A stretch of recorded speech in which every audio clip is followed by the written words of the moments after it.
Happy Tuesday. Again, I am your host, Danielle Perkins, my mother and co-host, Jean Perkins, and this is the Mother-Daughter Duo podcast. Mother-Daughter Duo Podcast. This episode is sponsored by BD Local. BD Local is a full production media studio designed to support the locals through podcasting, local broadcasting, and live events, and all of your marketing needs. Whether in your studio or on the go, that's right, if you need studio time for local outreach and you cannot come to BD Local will come to you. This is episode 2 of the Mother-Daughter Duo podcast. And as we did on the first episode, we had a small excerpt for the Mother May I segment. So that's something I want to be ongoing. And so I say that to say, I have another question. Now, this one is a little lengthy. This came from another Facebook group that I follow. And it is not exactly a singular question. There are a lot of questions grouped into one, but this is coming from a new single mother of 6 days. So she says, I just began my journey as a single mother and it's been 6 days. I need support and advice from you guys. I need to know that it's going to be okay. I need to know that this terror, anger, and sadness will go away and I can really be happy. I need to know that I'm not going to lose my house. I need to know that I can handle all of the bills and the responsibilities, even though I've already been doing them on my own for years. I need to get my brain to see reality and make something better of it. I need to know where I can look for help because I already need it. I need to know that my son won't. This is so tiny. I need to know my son won't hate me for the decisions that I've made. I need to know that I can trust people again. I need to know that I can make friends and that I can ask for help even though I'm scared to do so. I need to know that I can love myself again. It's almost poetic in a way. It is, and I felt all of that, and I can honestly say, I can say now, right, because this is a mother-daughter duo, and Mother May I segment. Mother May I. And you wanted me to, you were going to look at me and say, so your thoughts, right? Right, that's right. You know, I felt all of what the young lady asked, and to sum it all up and to answer her when she said, I need to know, it's going to be all right. And she had a whole lot of things that she wanted to know that was going to be all right.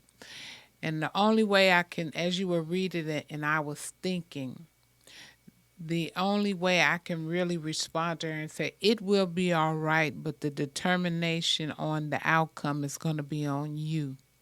You have to be determined that you're going to push past all of that to make sure it's all right. Right.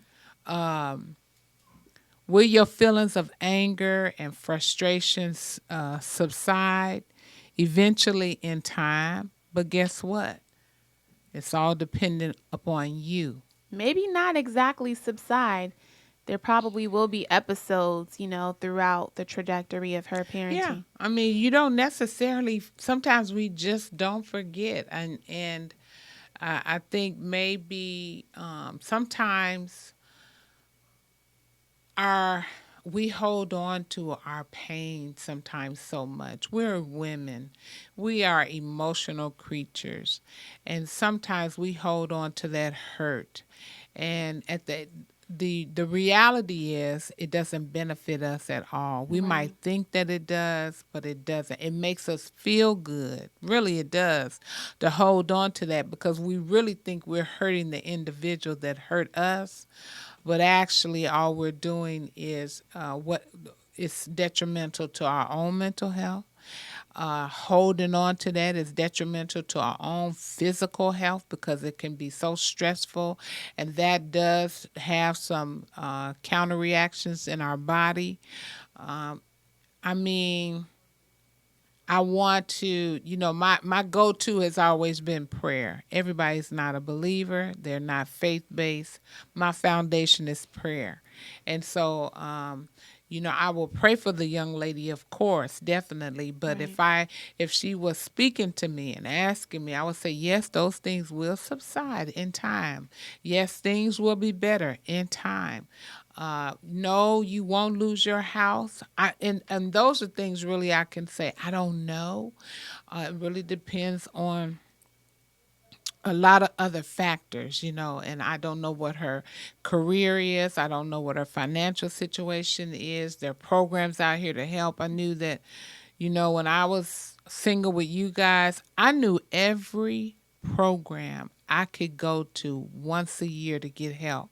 And so mentally in my mind, I thugged it out for 11 months or 12, So right? she does point out that she wants to also know where she can look for some help. So Yeah. list off some of those programs that you knew about at the time. Well, for me, at the time, we're talking 30 some years ago. So Right. there was the MDC, which was the Metropolitan Development Council. I don't think that they have that anymore. The other one was um, Pierce County Human Services. They used to pay for your utility bill or basically it was the utility bill. And then I was a veteran, so I knew where I could go once a year to get that help for rent and or light bill once a year. And then every 6 months I could go and get a food voucher. So I was like thugging it out for a year because within 1 year I knew I could go back to Pierce County Veterans and get help, just a little bit of help. But I could get that help, and it was like a reprieve for me. And so I knew I could go there once a year for that. I knew I could go there once a year for my utility bill, and then every 6 months I used it for food vouchers. And so now there are a lot of programs out there. The There WIC is office, a lot of government programs through GSHS. Right. There's the WIC. There's also Associated Ministries, which is right now Associated Ministries, and another term that we use for it here in Pierce County is called Access Point for Housing. So it's like the hub for everything housing related, and so you can go there. But they usually do rent. It's not a mortgage thing. Now with the COVID, there might be some programs out there that help with mortgages, but I'm not aware of them. There is the Pure in Puyallup. There's a program called The Helping Hands. There is Catholic Community Services that has a program for families that are literally homeless, or programs that can help you with housing. And they also have a program for veterans. And so Now you're there's connected programs. because you do this work almost on a daily basis in the Yes. line of work that you do, Yeah. also because you are in ministry. Now, if the individual is not local, my recommendation is to, you can always Google, but also 211. You can reach out to Yes. 211, and United Way is also a good resource. And those organizations are at least, I believe, worldwide. I believe they have some organizations also internationally, but locally, domestically, you can also reach out to your local United Way, Yeah. and they can offer you some suggestions as well. But I do know, as a single mother, there are a lot of resources available, including loan programs for small businesses.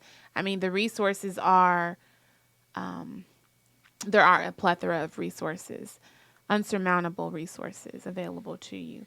What else in this particular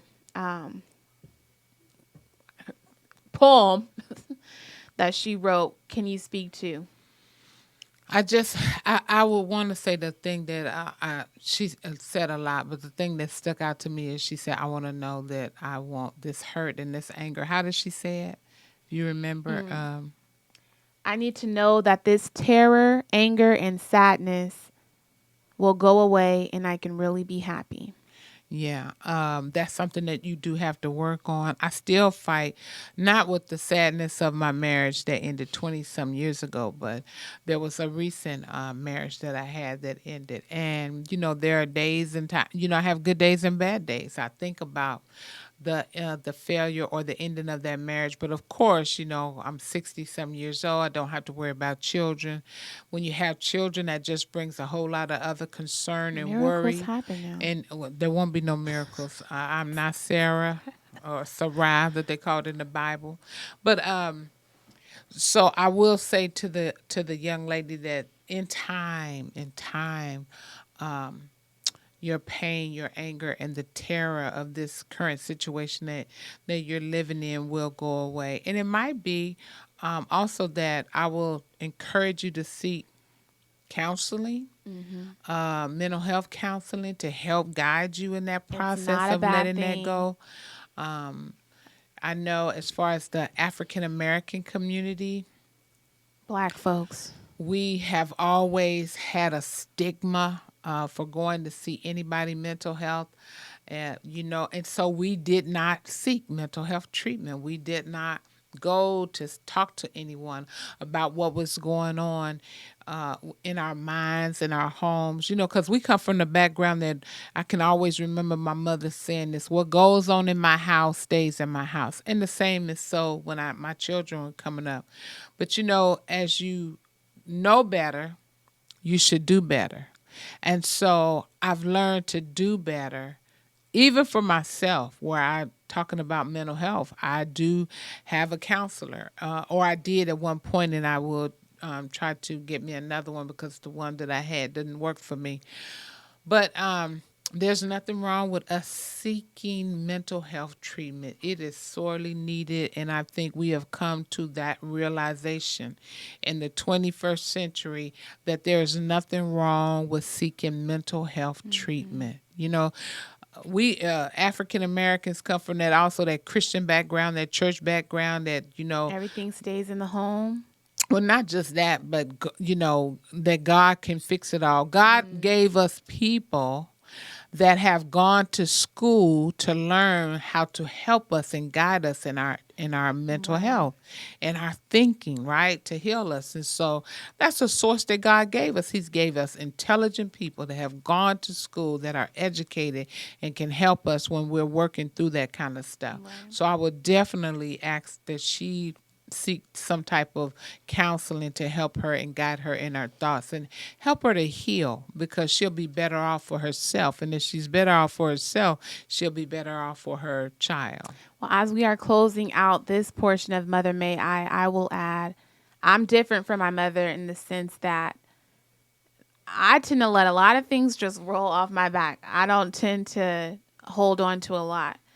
And so, to that point, I need to know that this terror, anger, and sadness will go away and I can really be happy. I would say to you that it is a choice.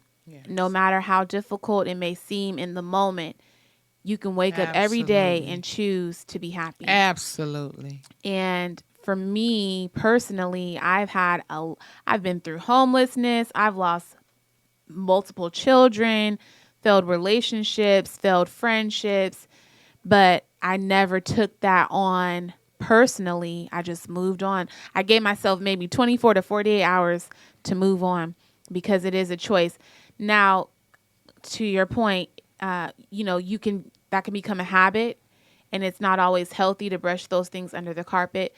But I am very real about my reality, and sometimes things don't work out. We've seen that play out in different arenas of areas of life, and we understand that there will be good days and there will be bad days. Yeah. So when you walk in with that understanding and you know that it's a choice to be happy and you put on your armor every day, you know, that's just how it will be eventually become a new lifestyle for you. Yeah. If you choose to be happy and lead with that every day, not for yourself. If you can't do it for yourself, for your children. And I trust that because you've asked this question, you put that out there into the atmosphere, you're already well on your way. So we thank you for the questions. Please continue to send in your questions. And with that, we want to talk about the topic of today. How did you become a single mother? So last episode was how did you become a mother in general, because that can reach a lot more people. But this is how did you become a single mother? So although there will be a lot of parallels to the stories that we talked about on the first episode, this is a continuation of that. And how did you become a single mother? So first off, before we get into our own personal stories, I want to know, what do you think about the topic of single mothers in general in today, the 21st century? There were some statistics in the last episode about the amount of women that we're seeing that are now single mothers. More single mothers are even more comfortable with the fact and the reality of being a single mother. I think you said that we should not necessarily get comfortable in that space. But what other things would you like to add to that? I'm not sure. As you, When you say, kind of repeat your question to me well, or rephrase it. well, the question is, how did you become a single mother, Right. and what do you think about the reality of single motherhood today in the 21st century? We'll say that. Well, I think it's a lot harder. You think I it's think, harder? I think, yeah, I think both scenarios, even when you guys were young, 30 some years ago was hard. It's hard now, right? The reason why I kind of say it's harder is because, how the economy is bad. I'm shocked you say that. I Well, have a I'm saying different the opinion. economy is bad now because, like, I can remember when I had daycare for you and your brother. And that's the truth. Daycare was like $150. Ooh, now add a couple of more zeros to that Yeah, and today. so now, and this is for two kids. I can remember, of course, I was working within a community of military people, and so that's who my children were stayed with as far as daycare. Except for you, when I first had you, there was a elderly lady that I kind of met, and she took care of you. And I can't Grandmother even Viola. Viola, I can't even remember how much I paid her, but for you and Bruce, it's like $150. But now, kids, An it's like infant is 1500. 1,200. Yeah, it's like 15 in The Seattle. cost of rent. All of my coworkers, I remember when they were talking about how much they were going to pay for their children, like $1,500, and I'm like, good Lord. And so now I understand why there are families, because I do work in the line of service where we helping homeless veterans or veterans that are potentially going to lose housing. And so when I have a family that calls, I understand why a mother stays home with the kids. I understand why that mother is not working, because daycare is just crazy. And they would pay more in daycare than maybe they would bring home. And so it's really crazy. So and now in this time period for single moms, I just think it's really, really hard just because of the daycare. I do. I tell you, I was making a face as you were saying that, because I believe opposite of what you believe, that although the cost of living is a lot higher than it was before, as we were speaking earlier, there are a lot more opportunities, especially for single mothers. You see, single women are dominating in small businesses, and they're able to manage their home, they're able to manage their business, probably not always well balanced, but there are a lot of single mothers who say, I am not going to just be a statistic. There are opportunities out here, and I'm going to take advantage of all of the resources, and I'm going to use this time to propel me into small business and becoming an entrepreneur and making six figures. And Yeah. that's what I aspire towards. Hence, this podcast. It came about because I am now a single mother, and I am not planning on going back into the workplace or the work source after my job ends with corporate America in April. you guys might be seeing this a little later, but I plan to make this podcast along with other business ventures my full time, job. My This is what I'll be doing instead of working, because I do want to make my son a priority. I do want to be at home with my child. And so I think it's a lot easier than it was before. Yeah. I mean, you bring a good point where, single mothers are dominating, or at least in the workforce, and are career driven now more than ever, and how it is possible for them to do that and simultaneously and raising children, because they can work from home. So, I mean, you're right about that, but I still just think it is just difficult and harder than it It's is not before them. ideal. It's not ideal for either generations. It's not. Right. No. It's not Right. ideal. I agree with that. Second question I would ask is, what do you think some are the factors that play into mothers becoming single mothers? Some of the factors. Mm-hmm. I don't think we I don't think we think clearly when we are in these relationships. I think we lead off of Emotion. I know I did. Lust. lust, I know I did. our emotions. You know, women, again, I will always say they're emotional beings. And, women want that ideal, the picket fence. And we want that feel good feeling that we get in being in these relationships. And mind you, I know that we probably saw something. There was something that we saw that we like, that might not be. So you're saying there were red flags along Yeah, the a lot way. of red flags, and we still, because we love and we want to be in love. And especially us that think, you know what, I can change that about him. We actually go into these relationships and thinking that we can love a man, an individual, so well that he will change his behaviors, and that is not true. And I've heard it said over and over and over again. When you see a person for who they are, when they Believe show them. you who they are, believe it. Mm-hmm. And we will not. We will overlook all of those flaws. We will, and I'm not saying everybody is not perfect, Right. right? But you have to, if you're going to be in a relationship with somebody, you need to know really who you in that relationship with, knowing that you in it for thick and thin, and they got your back, and they going to help you, that you can depend on this individual, that they not going to leave you in the lurch, and we just don't think like that. We think everything with butterflies and little balloons and everything pink and fluffy, and the reality That's is it the is not that. woman. That's the woman in Yeah, we us. That's want the those beautiful femininity in us. relationships, but some of them just don't work.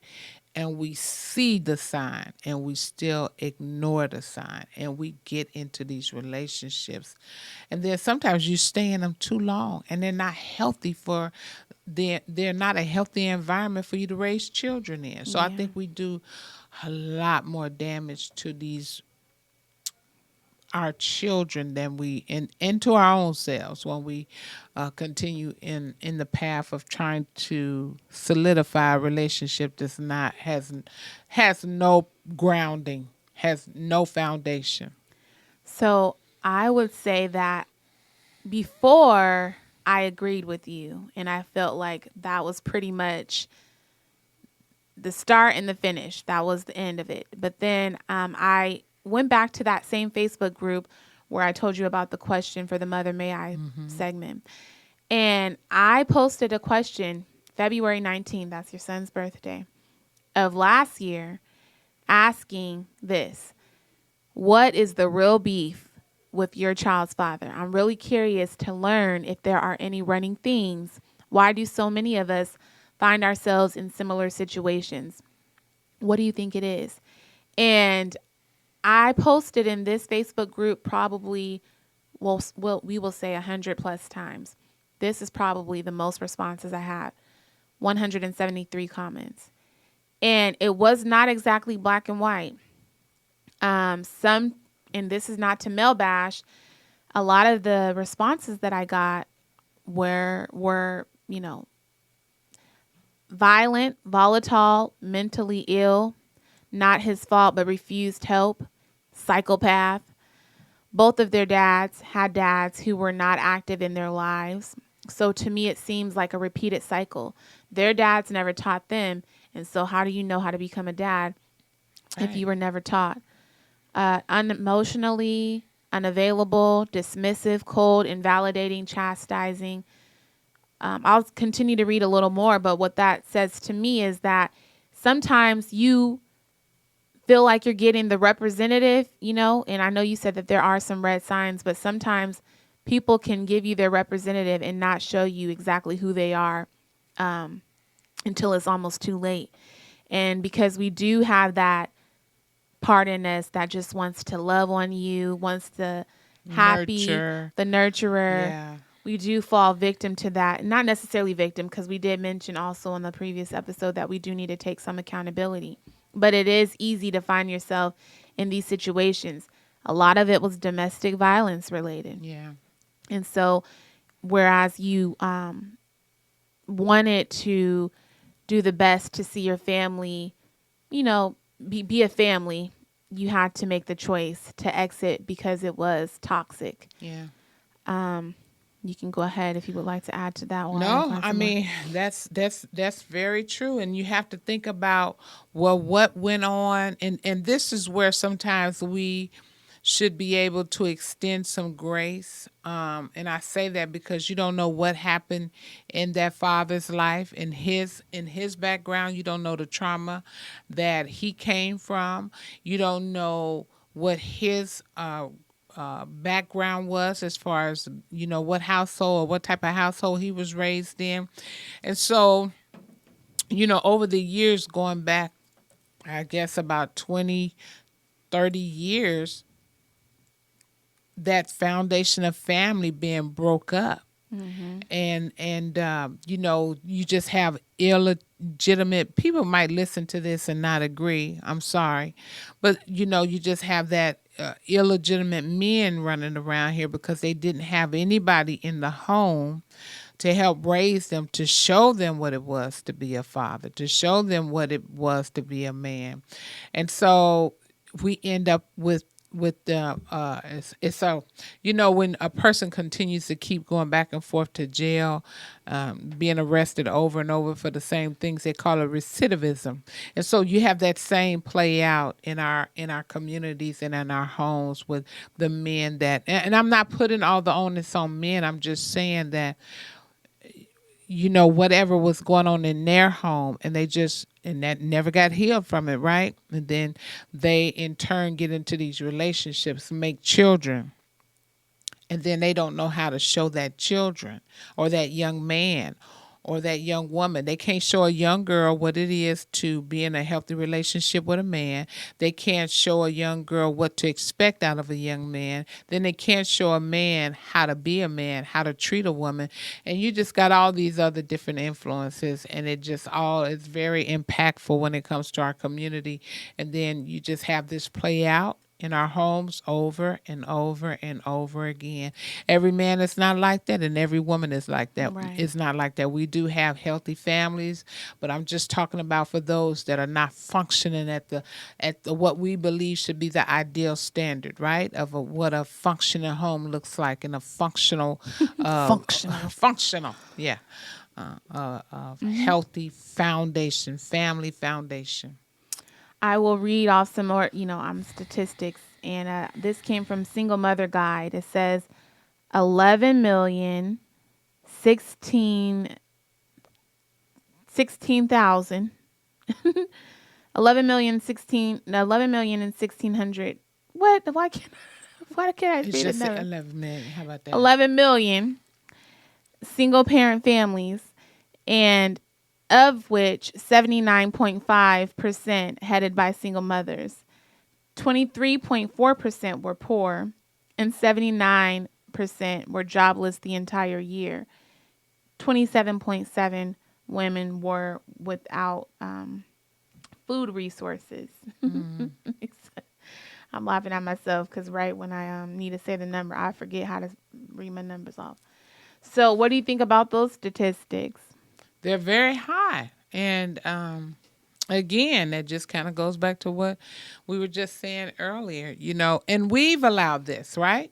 Who's we? It listen, if we had better expectations for the men that we allowed in our life, we wouldn't have all of this that we got going on now with being this high number of single parents, right? If he wasn't working when you married him, you just can't go off of him looking good and smelling good and Or dressing just the good. potential of Right. someone? Or you can't go off the potential. You need to know that he got some kind of that he's going to work. You want to know that he's going to get out there and do what he needs to do to take care of a family. And what we have is we have this role reversal too now.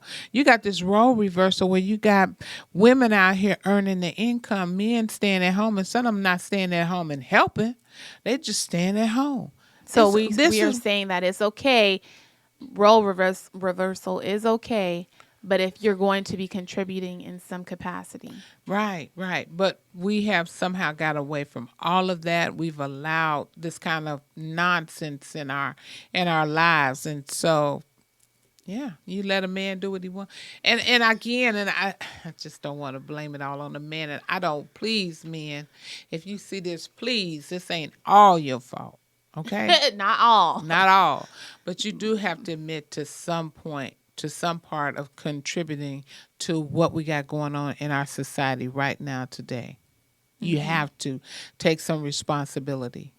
And I would say to that also that I know a lot of the responses that I hear from young men is just that it becomes hard because the mother could sometimes be holding on to, the idea of the relationship instead of finding within herself to be mature and have a mature outlook and co-parent effectively. Sometimes you just want to get out because it is a toxic situation. Sometimes women can also hold the children as a pawn in the situation. And so not having the tools and resources and choosing to Or the maturity. the maturity, choosing not to look outside of your relationship to get help, to bring in a mediator or some type of resource that can help you mitigate the situation. And it does not always have to be in front of a judge. Sometimes that also can add to this toxicity. Yeah. And so just accountability across the board. And, we're not saying because we both come from being single mothers, we're not saying that becoming a single parent is the worst thing that can happen. No. We're just saying that we can change the narrative. And if we do a little bit more work prior to procreating. Right, right, right. So, with that being said, what is your personal story about how you became a single mother? We won't stay on the topic for too long, but we want to be introspective. We want to share our stories, our personal story, and how we relate to the situation. Well, divorce. As I said, we just ended up divorcing, and I never So wanted. you just divorced. There Yeah, had I to mean, be we some were both in the factors military at that time. Your dad was doing a lot of smoking and drinking in the because you guys military. were both very We young. were young, We don't and want my stepmama to be all. well, no, I know but I'm this is teasing. a story. This is what my The story reality. is, and so yeah, we were young, and I think we were young. That played the biggest part. I Right. did love him. I know that he loved me. We broke up, but then we ended up getting back together, and in that getting back together, we just didn't gel, and then there were just things that he started to do, like the smoking and the drinking, just really bothered me, and it got to a point where I just didn't want to be around him. Now, I think had I really stuck it out and stuck it stuck in there, maybe we would have worked out. But as I said earlier in our other segment, it didn't. I was young. I didn't know how to fight for my marriage, right? I think we could have pulled it off and I could have fought a little bit harder. He wasn't a horrible human. He did work. And but I didn't like the drinking and the smoking. I didn't like, and Was especially it it started to because affect his you career. was it because you realized you were pregnant and you just had different expectations? Well, you were already here then Oh, when he okay. So started doing then that. We were living we were together. We you were knew who he staying was here. when you got with him Right, then. but that's why I go back and I said the I was still young. So at that point in my mind and seeing some of the things that he was doing and I didn't like, I didn't know how to fight for the marriage. I didn't know how to dig in. I didn't know how to seek help. I didn't. So at that moment I was just like, I want out of this. You know, when I could have It fought seems for like a it, but very, very fine line between when you should fight for a situation, because I find myself in that now, versus when you need to exit stage left because right. there is no progress, things are not getting better. And it's hard to put a time on those things because, I just became reunited with my father um, short shortly after my son was born in 2020, towards the end of 2020.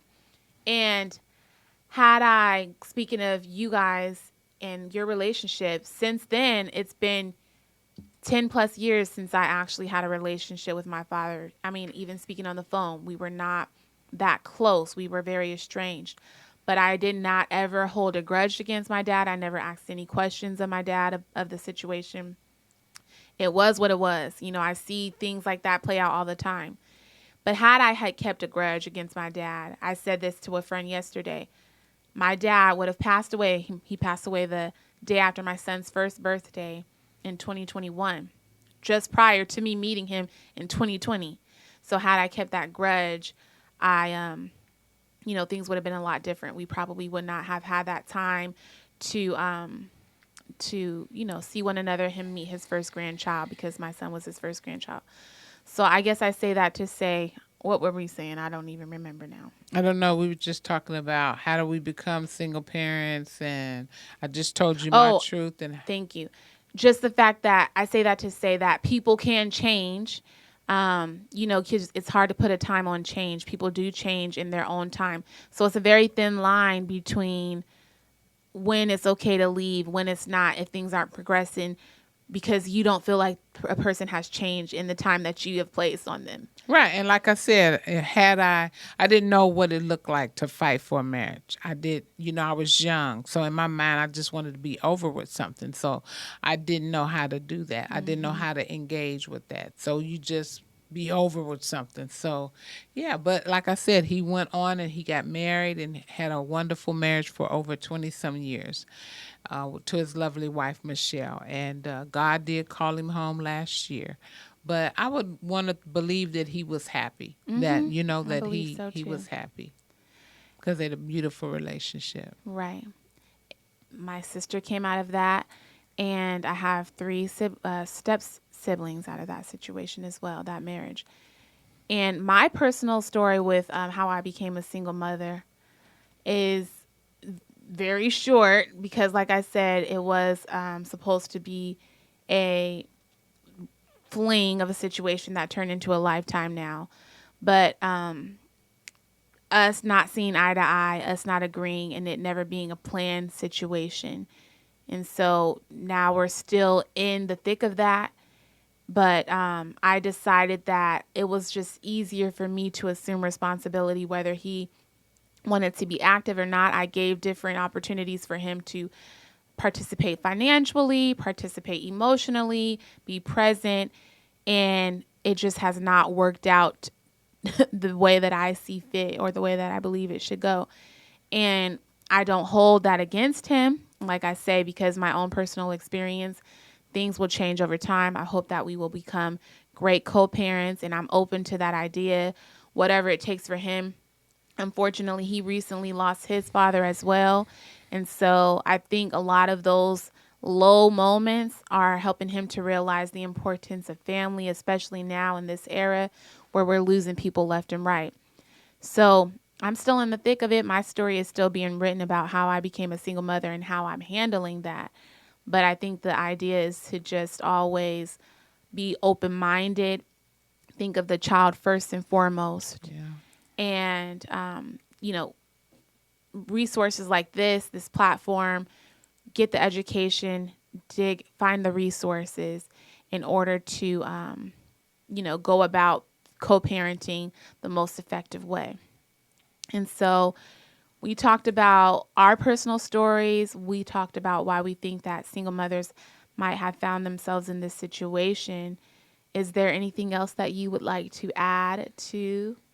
No, just before we end, I just wanted to say, as you were talking about, your situation, how you became a single mom, I just want to say that I've been very proud of you and Well, watching thank you. you, just take on this big responsibility and knowing that he's not been as present, the child's father, as you would have liked or as me would have liked to seen my grandson's father be, but I can honestly say that it does not even matter to you. You just go full steam ahead doing what Girl, you I think was is with two full necessary time jobs, and to, I thank you for your support through yeah, that so situation. I'm just really proud of And you. so I thank you. And you have been the guiding light. Although you may not have wanted to be in that situation, sometimes I've heard this saying, and I might not get it down verbatim, but sometimes you carry the cross for other people.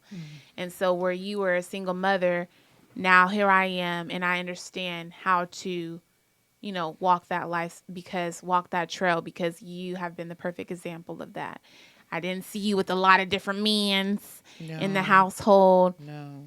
and you've always carried yourself with the utmost respect and class. You even got rid of my daddy, you said, just because he was doing a little bit of smoking and drinking. So that shows you the type of character of a woman that you are. And so you have been the greatest example, and I thank you for your support. And with that, we are closing. She is a stickler for time, as if I didn't know we were going off scale.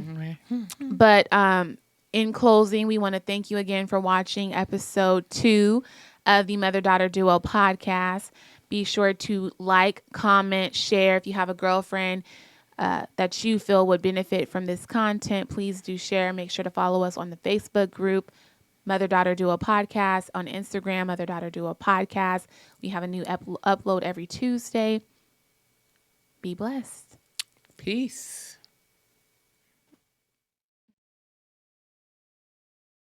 Mother Daughter Duo Podcast.